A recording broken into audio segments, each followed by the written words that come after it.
Ray William Johnson is the #1 most subscribed to channel on YouTube, so he's pretty popular. A lot of people know who he is. I think he has over like 6 million subscribers now, and over 1 billion views on his channel. And he's partnered through Maker Studios Network. For those who don't know what a network is, it's the company that controls several of the business aspects of your channel, like the ads that make money for you. Like I have ads on my channel that's run through a network. Now, Ray William Johnson is a part of Maker Studios. The idea with networks, though, the image that they try and promote is they don't own you. They just help you with the business side of things. You don't control that yourself. But apparently, Ray William Johnson is announcing that he is quitting and leaving Maker Studios because they're trying to take control over his =3 show. Or at least they wanted partial control or something. And when he said no, on Twitter, in posts that were announced in a news article, which I'll link down below, he said that they announced they would stop making his Your Favorite Martian cartoons, which are songs that he sells MP3s for on iTunes and makes a ton of money off that. It's probably a big part of his income. So they said they were going to stop doing that if he didn't give him control. He got fed up and he's trying to leave. The difficult thing about leaving a network is it's not just some sort of like little casual thing like, hey, let's work together. You have to sign an actual contract, and it is legally binding. So his YouTube channel is still connected to Maker Studios.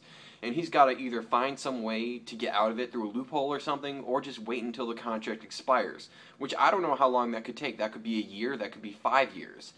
That's the difficult thing with YouTube. It's very tempting to do something in order to make money. And making money is obviously very desirable. You might say that if you're a small channel, there's not much of a chance that you're going to make a ton of money. But you never know. You could upload one video and it just happens to go viral. I've seen that. People who monetize their videos in the hopes that something happens. And it does. They get a video that breaks 100,000 views or something like that.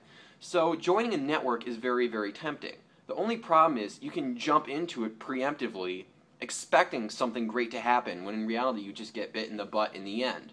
And I think that's what's going on with Ray William Johnson and Maker Studios. And this presents something very disturbing to me about YouTube. And that's how many of the networks are getting very, very competitive. They're finding any edge that they can to get ahead. And the big part of that is locking their partners in. Like I joined TGN, that's the network that I'm part of. And the big draw to me about TGN was that they were one of the few networks that said they will not lock you in. You can quit any time as long as you tell them 30 days in advance. Them and I think Fullscreen were the only ones I was aware of that actually said that. The rest had like 6 months or a year or 2-year lock-in rates. So it was very constricting and I was afraid of that. But now apparently TGN is changing their policy and starting next year you're going to be locked in for a year. And they're going to change everybody's contracts. You don't re-sign or anything. They don't say, hey, we're going to lock you in for a year. I didn't know that.